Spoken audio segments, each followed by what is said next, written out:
가끔 누군가 무언가를 물었을 때 그냥이라고 대답하곤 하죠. 어떻게 보면 무성의한 대답일 수도 있는데요. 하지만 툭 던지는 이 말이 그 어떤 말보다 위로가 될 때도 있습니다. 그냥 전화했어. 그냥 보고 싶어서. 이런 때처럼 말이 마음을 다 담지 못할 때의 의미를 가지기도 하는데요. 이 원인과 이유가 분명해야 하고 목적과 기능이 있어야만 하는 요즘 오히려 이 말이 더 따뜻하게 느껴지네요. VJ 특공대 첫 소식 시작합니다. 봄이 되면 새로운 출발을 다짐하는 분들 많으시죠? 하지만 정반대의 극단적인 선택을 하는 분들도 있습니다. 바로 자살인데요. 계절 중에 봄철의 자살률이 가장 높다고 합니다. 추운 겨울이 지나고 따뜻한 봄이 되면 오히려 무기력해지고 우울감이 증가해서 죽음을 선택하게 된다는 것입니다. 한순간의 선택으로 삶의 마침표를 찍는 사람들과 또 한편에선 마침표를 쉼표로 바꾸기 위해 고군분투하는 사람들을 VJ 카메라가 밀착 취재했습니다. 인명은 제천이라 했거늘 생활고 우울증 등 저마다의 아픈 사연으로 세상을 등지는 사람들. 자살나는 거 얼마나 괴롭겠냐고. 엄마 때문에 큰일이 엄마 그래 평생을 안고 가야 하잖아. 스스로 만든 벼랑의 끝에서 이들이 선택한 생의 마지막 도피처. 특명 자살을 막아라. 지난 15일 밤 10시경 긴급 상황 발생. 순환 구조대 쪽에 예사롭지 않은 출동 명령 떨어지고 사이렌 소리 요란하게 내며 전속력으로 전진. 할아버지가 투신한 걸로 소문받고 지금 상당히 이동. 사람의 목숨이 왔다 갔다 하는 생사가 달린 일이라 1분 1초를 앞다투며 불이 나게 달려가는데 천만다행으로 누군가에 의해 할아버지는 바로 건져졌으나 문제는 호흡이 멈춘 상황. 다급해진 구급대원들, 심폐소생술과 인공호흡 등 응급처치 들어가고 들어가기 전부터 제가 했거든요. 그러니까 뛰어 들어가셨어요. 그랬더니 들어가자마자 바로 물에 이렇게 엎어져 계시더라고요. 응급처치 후 들것에 실어 인근 병원으로 긴급 호송하는 구조대원. 현장에는 할아버지가 벗어나온 신발과 모자가 애잔하게 남아있었는데 무슨 아픈 사연이 있기에 세상과 연을 끊으려 한 것일까? 처음에 도착을 해서 의식하고 맥 짚어봤는데 의식하고 맥이 없는 걸로 봐서는 조금 어려운 상황 아닌가 싶어요. 잠시 후 또 다른 곳에서 긴급 상황 발생. 젊은 여자가 또 다른 다리 위에서 투신했다고 한다. 곧바로 인력과 장비 투입해 수중 수색 작업 들어가고 무슨 떨어진 거예요?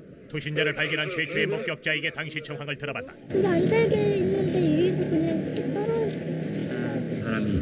네. 다 신발 따로 떨어지고 딱 떨어지셔서 밟아서 막 하셨는데 저기 어떤 남자분들이 오셔가지고 던져주셨거든요. 1분도 안 됐으니까 던졌어요. 벌써 1시간째 수중 수색 작업을 해보지만 쉽지 않은 듯하다.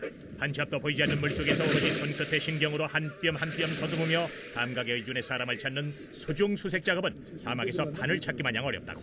그런데 투신자는 어디 있는지 오리무중이고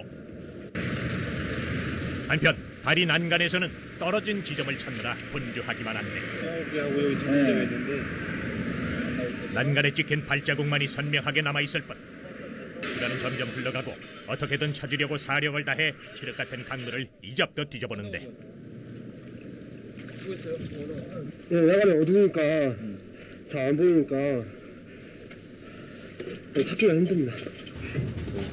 하지만 이대로 포기할 수 없게 박차를 가하는 대원들. 보는 사람들도 안타까워 어쩔 줄 모르고 손에 땀을 쥐게 하는 상황. 그런데 이때 투신자 발견. 지성이면 감천이라 했던가 천신만고 끝에 익수제를 찾은 구조대원들. 황급히 병원으로 이송하기 위해 전력 도구의 구급차에 태워보지만 이미 몸은 싸늘하게 식어버린 상황. 무슨 일인지 왜 투신했는지는 알 수 없으나 확실한 건 눈을 감기엔 살아갈 날이 많은 젊은 청춘임이 분명했다. 하루에 한 건 이상이 지금 발생하고 있는 긴급 비상령이 떨어져 지하철로 다급히 출동하는 응급구조대원. 지하철 역사에서 자동차 선로로 투신한 끔찍한 사건이 발생했다. 왜? 무엇 때문에? 이들은 극단적인 방법으로 생을 마감하는 것일까? 한국의 자살률 및 자살 증가율 모두 OECD 가입국 중 최고. 통계청에 따르면 90초에 한 명씩 자살을 시도하고 40분마다 한 명씩 자살한다고 한다. 하루 평균 33명, 한 해 자살 사망자 수가 12,000명. 더욱이 놀라운 건 당뇨병이나 교통사고 사망자보다 자살 사망자가 높다고 하니 놀랄 노릇. 비상사태, 비상사태. 절벽 아래로 사람이 떨어져 구조대원들 절벽 아래로 내려가고 잠깐만 주세요. 씨, 괜찮습니까? 괜찮습니까? 말씀해보세요. 어디가 가장 아파요? 실제 상황을 방불케 하는 소방대원들의 인명구조 훈련. 뛰어내리신 분들이 최대한 최고 악조건 속에서 그런 이제 뛰어내리시기 때문에 저희도 가능하면 이런 좀 악조건 속에서 훈련을 해야 나중에 실제 상황이 발생했을 때 힘들지만 당하지 않고 그런 훈련 작업할 수 있습니다. 보는 것만으로도 아슬아슬, 아찔아찔. 자칫 잘못하면 구조하는 소방대원까지 위험한 상황. 목숨을 담보로 목숨을 구하는 이들이 있다. 이렇게 한 사람이 자살을 시도했을 경우 많은 구조대원들 투입, 한 사람의 소중한 생명을 살리려 애쓰는데 왜 정작 본인은 세상과 단절한 채 자신의 생명을 경시하는 것일까? 그 장소에 따라 좀 계곡 같은 데 빠져버리면 좀 상당한 시간이 좀 많이 걸리는 시간이 많이 걸립니다. 그럴 때가 좀 우리도 답답하지. 다치고 참 그런 거 보면은 가슴이 제 마음이 좀 아프고 안 좋습니다.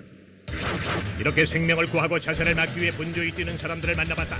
예전에 비해 자살 양상이 더 심각한 수준에 이르렀다고 하는데 예전에는 그냥 죽고 싶다로 끝났다면은 요즘은 이제 보면은 어떻게 죽을 것인가도 이제 또 방법도 저희가 글에 언급을 해요. 구체적으로. 그래서 여기도 보면은 뭐 13층에 살고 있는데 거기서 이렇게 그렇게 뛰어내리겠다는 표현을 하고 있고요. 또한 인터넷 환경이 증가되면서 자살 관련 유해 환경 또한 증가해 작년 한 해만 해도 500건이 넘게 적발돼 차단될 정도.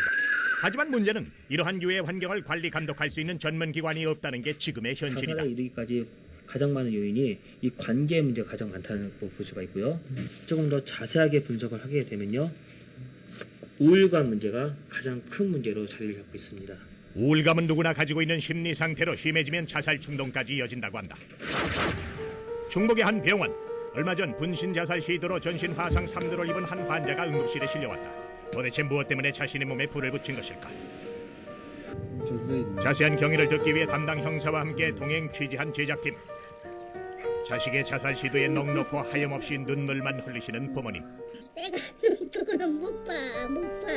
이게 살아가지고 못 살고 내가 눈쪽으로 못 봐. 이거 동네 사람들 잠도 못 자요. 지금 못 자면서 잠도 안 와요.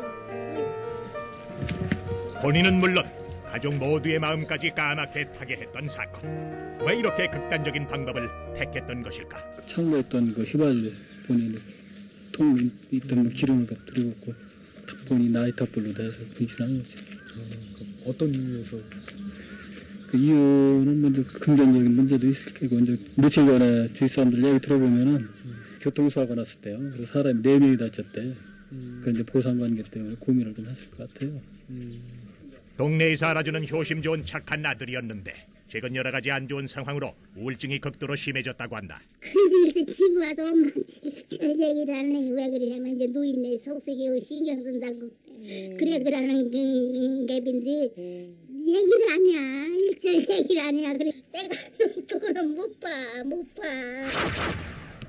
같은 날 전주에서도 부부가 자살을 시도. 남편은 숨지고 부인은 중태에 빠진 사건이 발생해 인근 주민에게 정황을 들어봤다.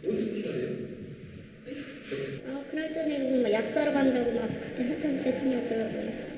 그 약이 뭐 무슨 약인지 모르시고? 잘 모르겠어요. 그 사람이 그 빚져낸 것 같아. 생활은 어렵지. 생활은 어렵네.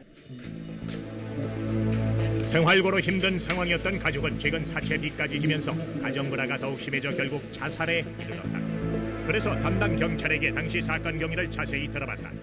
부부가 그 생활고를 갖다 견디다 못해가지고 남편이 홧김에 그 농약을 먹고 자살을 했는데 그걸 또 보고 처가 나도 같이 죽는다고 하고 그걸 마시려고 했는데 그걸 또 농약을 먹었던 남편이 너는 애기들 책임을 져라 하면서 농약병을 마시려고 하는 농약병을 갖다 손으로 쳤어요. 쳐가지고 현장에 이런 농약병들이 흩어져 있는 거예요. 이게. 옛말에 개똥밭에 굴러도 이승이 좋다란 말처럼 혼자 짐을 지는 것보다 같이 짊어지면 버틸 수 있지 않았을까. 자살 공화국이라는 오명을 쓰고 있지만 사실 자살은 예방이 가능하다고 한다.